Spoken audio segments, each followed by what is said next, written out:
Our speaker today is Erin Finney, and that was her daughter reading earlier, Annabelle. And Erin, I don't know a lot to tell about, except you're a therapist in Abingdon, I know that. And she will talk about rituals, relationships, and making meaning together. Erin, you're on.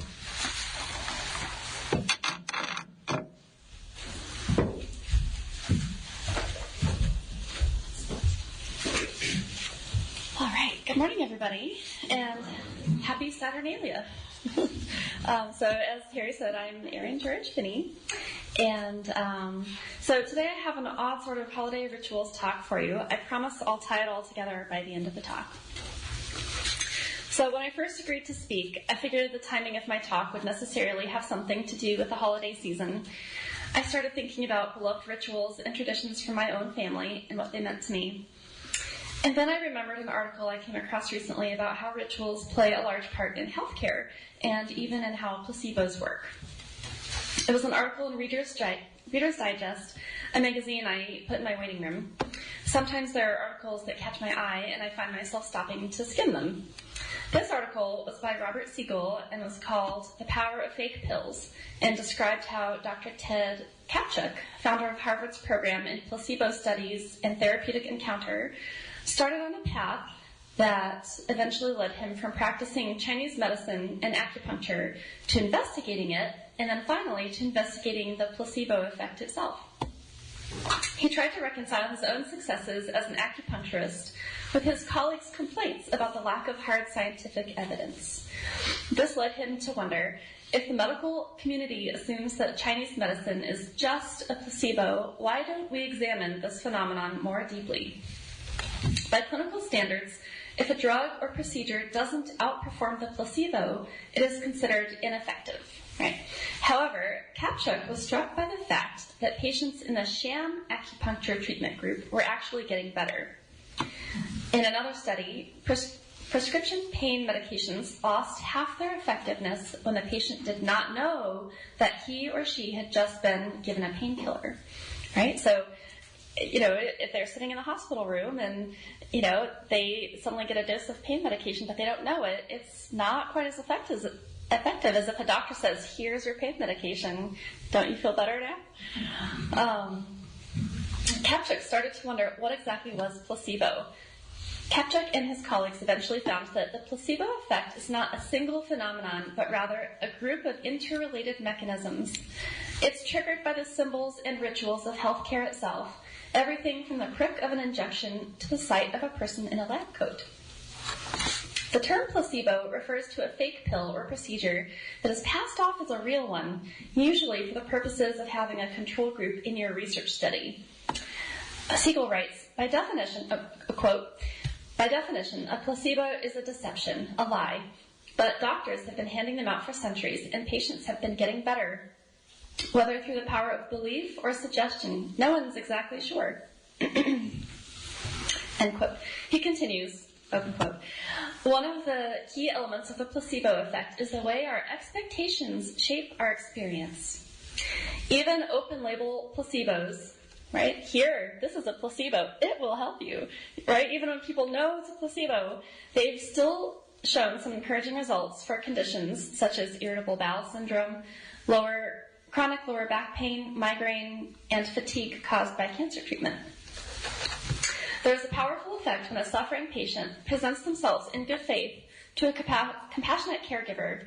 The caregiver says, more or less, I'm an expert. I believe this will help you. Here, take this and do this. The provider believes, so the patient believes, and behold, it works. The effects are not just imaginary. fMRI studies show how small changes in blood flow to the brain, changes in neurochemicals such as endorphins and dopamine, and activation of areas of the brain associated with analgesia and other forms of relief. Another layer to this involves personality type. Catherine Tao Hall, a geneticist who studies dopamine and enzymes that metabolize dopamine, called COMT, separates people into two distinct groups. There are worriers and warriors. Hall explains that worriers are people who typically have higher dopamine levels And they can exhibit greater levels of attention and memory, but also greater levels of anxiety, and they tend to deal poorly with stress. Warriors, on the other hand, tend to have lower levels of dopamine and tend to show lesser levels of attention and memory under normal conditions, but their abilities actually increase under stress. So warriors tend to be more sensitive to placebos. Warriors tend to be less sensitive. John Kelly, a psychologist who works with Dr. Kepchuk, notes that research shows having an empathetic caregiver is also a key component of the placebo effect. We can't forget about the healing power of kindness and compassion. So that got me thinking about the role religion plays, or used to play, in the healing process. We know how tied up with rituals religion is, right? So I was looking at this on Wikipedia, and I found an article from 2010 that said the Roman Catholic Church is still the largest non-government provider of healthcare services in the world. It has around 18,000 clinics, 16,000 homes for the elderly and those with special needs, and 5,500 hospitals, with 65% of them located in developing countries. In 2010, the Church's Pontifical Council for the Pastoral Care of Healthcare Workers said that the Church manages 26% of the world's healthcare facilities. The Church's involvement in healthcare has ancient origins. Jesus Christ, whom the Church holds as its founder, instructed his followers to heal the sick. The early Christians were noted for tending the sick and infirm, and Christian emphasis on practical charity gave rise to the development of systemic nursing in hospitals. The influential Benedictine rule holds that, open quote, the care of the sick is to be placed above and before every other duty, as if indeed Christ were being directly served by waiting on them, end quote. During the Middle Ages, monasteries and convents were the key medical centers of Europe, and the Church developed an early version of a welfare state. Cathedral schools evolved into a well-integrated network of medieval universities, and Catholic scientists, many of them clergymen, made a number of important discoveries which aided in the development of modern science and medicine. Even now, 14.5% of all acute care hospitals in the nation are now either owned by or affiliated with the Catholic Church. In 10 U.S. states, the number of Catholic hospitals is more than 30%. 1 in 6 hospital beds are in Catholic-owned facilities. So say what you will about the Catholic Church, but they really know how to harness rituals and provide service to the suffering, right? You have guilt? Of course you do. You were born into original sin, and you continue to be a sinful, lustful, prideful, greedy civilization. But don't worry, we have priests standing by who can take your confession and absolve you of all guilt. It also helps if you make large pledges to the church, and then we will grant you indulgences too. Great, problem solved. We'll get out the frankincense, the myrrh, we'll do our singing and our chanting, and things will all get better. So back to Jesus then. Now I have to wonder to what extent Jesus traveled around and administered placebo miracle healings. I wonder if such conditions as leprosy, blindness, and lameness respond to placebo miracle healings. Or maybe these conditions were a lot more psychosomatic than anyone knew. Or maybe some stuff was exaggerated. Who knows? Here too, we have a man who asserted his authority on some level. Hey, I'm Jesus, God's son, basically God incarnate. I represent God, yep, same God that led you all to Egypt and back out, and I really know what I'm doing. Okay, here, I'm going to take this healing mud and I'm going to rub it on your eyes. Okay, let's wait a minute. And voila, all right, so you can see now, right? Everybody see that? Okay. So Jesus of Nazareth knows a thing or two. He can harness the placebo rituals like a boss and gathers quite a following. As we heard from Linda 2 weeks ago, clearly people were sufficiently impressed, and so apostles put pen to paper to give Jesus a really compelling backstory. I mean, not just anyone can work these miracles, right? As we know, his teachings and the people who follow them over the generations gave rise to the Catholic Church. And, well, once Emperor Constantine decided you couldn't feed Christians to lions anymore. Speaking of the persecution of the early Christians, another winter solstice ritual many celebrate is the day of Santa Lucia. So also called St. Lucy's Day. This is a Christian feast day celebrated on December 13th in the Advent, commemorating St. Lucy, a 3rd century martyr under the Diocletianic persecution, who, according to legend, brought food and aid to Christians hiding in the catacombs, using a candlelit wreath to light her way and leave her hands free to carry as much food as possible. Her feast once coincided with the winter solstice, the shortest day of the year before calendar reforms, so her feast day has become a Christian festival of light. Falling within the Advent season, St. Lucy's Day is viewed as an event signaling the arrival of Christmastide, pointing to the arrival of the light of Christ in the calendar on Christmas Day. St. Lucy's Day is celebrated most commonly now in Scandinavia, although oddly, it originated in Italy. But anyway, the Scandinavians have really taken this up with their long, dark winters. It's a major feast day. So she's usually represented as a lady in a white dress, which is a symbol of the Christian's white baptismal robe. And she's wearing a red sash, symbolizing the blood of her martyrdom. And she wears a crown or a wreath of candles on her head. In Norway, there are songs sung. Girls dressed as St. Lucy carry cookies and saffron buns in procession. And this symbolizes bringing the light of Christianity throughout the world of darkness. It is said that to vividly celebrate St. Lucy's Day will help one live the long winter days with enough light. So, of course, that ritual reminds me of another holiday ritual some of us observe to remember both persecution and deliverance. Hanukkah. So, Mark gave a talk on this here before, and he brought up how this holiday really drives home the element of Jews have been persecuted for centuries. Here's one more reminder, but don't worry, because every once in a while God steps in to save the day. Hanukkah,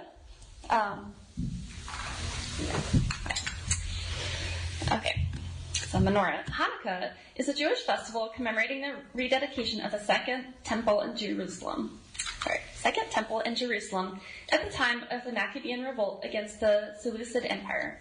It is also known as the Festival of Lights. There's a theme here, right? Hanukkah is observed for 8 days and 8 nights, starting on the 25th day of Kislev, according to the Hebrew calendar, which may occur at any time from late November to late December in the Gregorian calendar. You guys all remember Thanksgiving a little while ago? Sometimes Hanukkah coincides with, Advent things. So the festival is observed by lighting the candles of a candelabrum with 9 branches, called a menorah. One branch is typically placed above or below the others, and its candle is used to light the other 8 candles. This unique candle is called the shamash. Each night, one additional candle is lit by the shamash until all 8 candles are lit together on the final night of the festival. Other Hanukkah festivals include playing a game of dreidel and eating oil-based foods, such as potato latkes. Those are really good with sour cream and applesauce. If you ever get a chance, try them. So good. Again, in the darkness of the winter solstice, we have a festival of lights.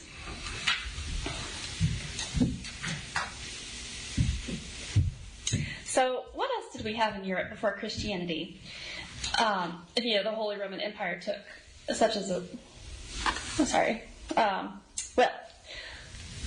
what else did we have in Europe before Christianity took hold? Saturnalia, of course. Saturnalia was the ancient Roman festival in honor of the god Saturn. So it's usually held on December 17th of the Julian calendar, so that'd be tomorrow. And it later expanded with festivities through until December 23rd. The holiday was celebrated with a sacrifice at the Temple of Saturn in the Roman Forum, and a public banquet, followed by private gift-giving, continual partying, and a carnival atmosphere that overturned Roman social norms. Gambling was permitted, and masters provided table service for their slaves. So Saturnalia was the Roman equivalent to the earlier Greek holiday of Chronia, which was celebrated during the Attic month in late midsummer. It had theological importance for the Romans, who saw it as a restoration of the ancient Golden Age, when the world was ruled by Saturn. The ancient Roman historian Justinus credits Saturnus with being a historical king of the pre-Roman inhabitants of Italy. So he writes, quote, "The first inhabitants of Italy were the Aborigines, whose king, Saturnus, is said to have been a man of such extraordinary justice, that no one was a slave in his reign or had any private property, but all things were common to all and undivided as one estate for the use of everyone. In memory of which way of life it had been ordered that at the Saturnalia slaves should everywhere sit down with the masters at the entertainments, the rank of all being made equal. That sounds familiar too, doesn't it? End quote. Okay, that's end quote at the end of equal. During Saturnalia, no one could declare war. It was a time of peace, feasting, frivolity, sharing of gifts and food, and merrymaking. That sounds familiar too. Also, the rumored Saturnus of the Aboriginal Italians sounds a lot like a communist. And also kind of like Jesus. Everybody's got to share. We're not going to, scramble over our possessions. We're all going to share the bounty with everybody. Okay. Saturnalia is also a festival of light leading to the winter solstice with the abundant presence of candles symbolizing the quest for knowledge and truth. So far, we've seen some common elements in the rituals I've discussed. So we have compassion, light, suffering and the relief from suffering, darkness and relief from darkness, persecution and a respite from persecution, spiritual doubt and reassurance, sharing of gifts and food, and suspension of all normal workday activities to celebrate the holiday. Turning normal societal customs, such as slaves serving masters, on their heads for a brief time, equalizing things for everybody a little bit. So these are all things that mark the time as special and different from the rest of the year, in your normal workday. So next week we'll talk more. Those who come will talk more about their own family holidays and rituals. And so I would encourage everyone to think back on, their rituals in their families growing up. What meant the most to you? What elements of your holiday rituals did you consider especially healing or meaningful? What brought you closer together with your family? I have a couple ideas from my own past. Growing up, my sisters and I had a few beloved rituals during the season that I still recall fondly. We would, on the night of Christmas Eve, we would set up our sleeping bags near the tree, don our heaviest floor-length nightgowns, and settle in for a night of, giggling and waiting for Santa. Inevitably, we fell asleep and we missed him, but we woke up overjoyed anyway and quickly dumped out our stockings. We had opened Christmas presents in a frenzy and revel in the gifts until it was time for breakfast. Later in the afternoon, my grandmother would show up with another set of bags overflowing with gifts. Nobody outshopped Grandma. My mother would get out the Christmas decorations each year, and I remember looking forward to one particular candle getting to the display. It was this red waxy candle in the shape of 3 carolers, and its smell was just, I can't describe it, but it was just the smell of Christmas to me. So if that candle came out, then it was Christmas time. She could have brought it out in July, and I would have started to anticipate the magic of the season. So I just think about all the sensory input that we get from our holiday rituals, right? The scents, the smell of cookies baking, apple cider, sounds, our music festivals, our lights, even the grooming rituals, right? Getting ourselves all made up before a big concert or before, getting together with family and seeing everybody in their holiday best.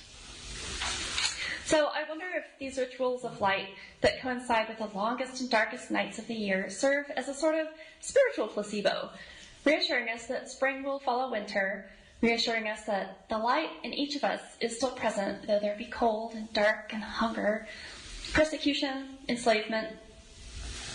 Days of feasting to remind us of days of plenty and also days of not so plenty. Sharing what we have and exchanging gifts to remind ourselves of our connections to each other and our humanity, despite all our differences at other times of the year.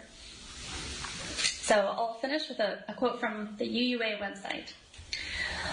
We gather together in spiritual community because we need constant reminders of what matters most in life. In a world of heartbreak and dehumanization, our congregations and communities call us to our better selves.